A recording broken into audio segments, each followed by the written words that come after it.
नमस्कार, बहुत स्वागत। मैं हूं आपके साथ ऋतु ज्ञानवानी। आप देख रहे हैं न्यूज़ 18 का डिजिटल प्लेटफॉर्म। क्या किसी ने कभी सोचा था कि पंजाब के लुधियाना में एक छोटे से गांव सानेवाल के किसान परिवार में जन्म लेने वाला लड़का एक दिन बॉलीवुड का स्टार बन जाएगा और 5 दशकों तक हिंदी सिनेमा में उसके नाम का डंका बजेगा। आज हम बात कर रहे हैं अपने ज़माने में बॉलीवुड के सबसे हैंडसम हीरो धर्मेंद्र की, जो इतना हैंडसम माना जाता था, जिसकी खूबसूरती की चर्चा बॉलीवुड से लेकर हॉलीवुड तक होती थी, जो करोड़ों हिंदुस्तानियों का चहीता था, जिसे भारत ने दिल से प्यार दिया और बना दिया हिंदी सिनेमा का ही मैन। आधी सदी से ज़्यादा के अपने करियर में धर्मेंद्र कम से कम 2 पीढ़ियों के चहेते स्टार रहे। उनकी जिंदादिली ही थी जो गठीले और रौबदार पर्सनालिटी के बावजूद उन्हें रोमानियत के रोल में भी फिट कर देती थी, जबकि दूसरे भारी भरकम पहलवान नुमा एक्टर्स पर ये इमेज ओढ़ी हुई दिखने लगती थी। विनोद खन्ना और फिरोज खान के साथ रोमानियत फपती थी, लेकिन इन दोनों पर कॉमेडी वाली भूमिकाएं उस तरह नहीं फपती थी जैसे धर्मेंद्र पर। धर्मेंद्र का परिवार खेती किसानी से जुड़ा था। उनके पिता स्कूल में हेडमास्टर थे, लेकिन किस्मत को कुछ और ही मंजूर था। 14 साल की उम्र में ही धर्म सिंह देओल को फिल्मों का शौक था। वो घर से छिप छिप कर फिल्में देखने जाया करते थे। धर्मेंद्र के बचपन का नाम धर्म था। पढ़ाई पूरी करने के बाद धर्मेंद्र को रेलवे में क्लर्क की नौकरी मिल गई थी, लेकिन उनका मन नौकरी में नहीं था और एक दिन वो अपने सपनों के साथ माया नगरी मुंबई चले गए। फिल्मी बैकग्राउंड नहीं होने के कारण शुरुआती दिनों में उन्हें काफ़ी दिक्कतें हुई, संघर्ष करना पड़ा। काफ़ी मशक्क़त के बाद जब काम नहीं मिला तो वो निराश होकर वापस अपने गांव लौटने वाले थे। उसी समय अभिनेता मनोज कुमार ने उनकी मदद की और फिल्मों में काम दिलाया। फिर क्या था, शुरुआती दौर में भले ही कुछ ज़्यादा कामयाबी ना मिली, लेकिन 70 के दशक तक धर्मेंद्र बॉलीवुड के सुपरस्टार बन चुके थे। 70 और 80 के दशक में धर्मेंद्र ने हिंदी सिनेमा में अपनी कामयाबी के ऐसे झंडे गाड़े कि वो अपने वक्त के सबसे महंगी फीस लेने वाले एक्टर बन गए। साल 1973 में उन्होंने 8 हिट फिल्में दी थी। इतना ही नहीं, बल्कि साल 1987 में धर्मेंद्र ने अपना ही रिकॉर्ड तोड़ा और एक ही साल में लगातार 9 हिट फिल्में दी। आज भी धर्मेंद्र के नाम ही ये रिकॉर्ड है और कोई इसे तोड़ नहीं सका है। बॉलीवुड के ही मैन धर्मेंद्र का निधन हो गया है। धर्मेंद्र अब हमारे बीच नहीं रहे। इस खबर से बॉलीवुड जगत में शोक की लहर दौड़ पड़ी है। 89 साल के थे, पिछले कई दिनों से बीमार चल रहे थे। हाल ही में उन्हें मुंबई ब्रीच कैंडी अस्पताल में भर्ती कराया गया था, जहां उनका इलाज चल रहा था। उनकी हालत क्रिटिकल लगातार बनी हुई थी। कई दिनों तक भर्ती रहने के बाद धर्मेंद्र को हॉस्पिटल से डिस्चार्ज भी कर दिया गया था 12 तारीख को, लेकिन उनकी तबीयत क्रिटिकल बनी हुई थी।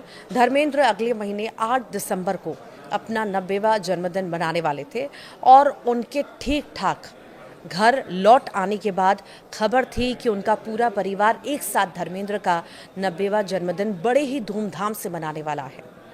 अभी इसी महीने जब धर्मेंद्र हॉस्पिटल में एडमिट थे तो उस समय उनकी झूठी मौत की खबर भी फैल गई थी, जिससे उनका पूरा परिवार काफ़ी गुस्से में नजर आया था। हेमा मालिनी से लेकर ईशा देओल, सनी देओल, सब ने अपना गुस्सा जाहिर भी किया था, लेकिन होनी को कौन टाल सकता है। 89 साल के इस दिग्गज अभिनेता ने जब दुनिया को अलविदा किया तो मानो पूरा देश गमगीन हो गया। धर्मेंद्र के निधन से पूरा बॉलीवुड हिल गया है। हिंदी सिनेमा के ही मैन के नहीं रहने की खबर ने उनके करोड़ों फैंस को निराश कर दिया है। धर्मेंद्र के निधन की खबर सुनते ही पूरा बॉलीवुड उनके पार्थिव देह के आखिरी दर्शन को उमड़ पड़ा। उनसे सबसे उनके अच्छे दोस्त हिंदी सिनेमा के महानायक अमिताभ बच्चन हो, जितेंद्र हो, सलमान खान हो, शाहरुख खान हो, ऐसा कोई कलाकार नहीं जो दुख की इस घड़ी में देओल परिवार के साथ नजर न आया हो। धर्मेंद्र बॉलीवुड के एक इकलौते ऐसे अभिनेता हैं जिनके दोनों बेटे सनी देओल और बॉबी देओल हिंदी सिनेमा के सुपरस्टार हैं। धर्मेंद्र ने करीब 5 दशकों तक बॉलीवुड पर राज किया। उन्होंने अपने करियर की शुरुआत 1960 के दशक की फिल्म दिल भी तेरा हम भी तेरे से की थी। उस समय उस फिल्म के लिए धर्मेंद्र को 51 रुपये फीस मिली थी, लेकिन उसके बाद धर्मेंद्र ने रुकने का नाम नहीं लिया। उन्होंने शोले से लेकर धर्मवीर, मेरा गांव मेरा देश, सीता गीता जैसी 300 से भी ज़्यादा फिल्मों में काम किया। धर्मेंद्र से सिनेमा का नाता कितना गहरा है, इसका अंदाज़ा आप इस बात से लगा सकते हैं कि अपने उम्र के आखिरी पड़ाव में भी वो फिल्मों में नजर आए। साल 2023 में रणवीर सिंह और आलिया भट्ट की फिल्म रॉकी और रानी की प्रेम कहानी में देखा गया था। उस फिल्म में धर्मेंद्र ने रणवीर सिंह के दादा का किरदार निभाया था। उसके बाद धर्मेंद्र 2024 आई फिल्म तेरी बातों में ऐसा उलझा जिया में नजर आए। इस फिल्म में उन्होंने शाहिद कपूर के दादा का किरदार निभाया था।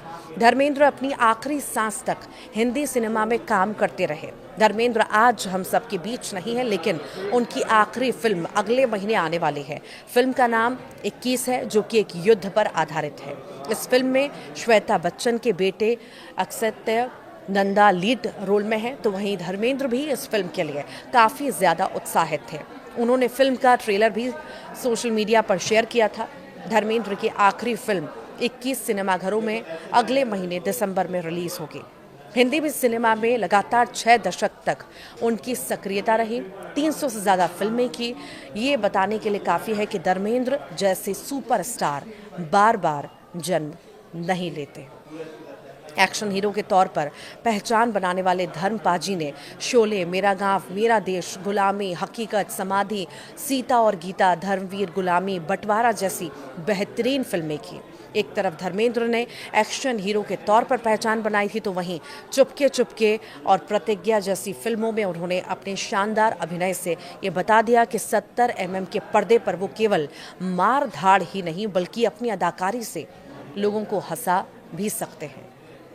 दोस्त और अनुपमा जैसी फिल्मों में उन्होंने अभिनय की ऐसी लकीर खींची जो कभी नहीं मिटेगी। 70 और 80 के दशक में धर्मेंद्र ने बॉलीवुड में कामयाबी का ऐसा झंडा गाड़ा कि उनकी कास्टिंग ही किसी भी फिल्म के लिए सफलता की गारंटी बन जाती थी। 1973 में उन्होंने एक के बाद एक 8 सुपरहिट फिल्में दी और फिर 1987 में उन्होंने अपनी ही रिकॉर्ड को तोड़कर एक साल में 9 फिल्में की, जो दिखाती हैं कि उनका लगाव बॉलीवुड से कितना था, फिल्मों को लेकर के कितना ज़्यादा लगाव था, काम को लेकर के कितना ज़्यादा लगाव था। और जब आज वो हमारे बीच नहीं है तो सबकी आंखें नम हैं। सभी श्रद्धांजलि देने के लिए, आखिरी दर्शन करने के लिए पहुंच रहे हैं।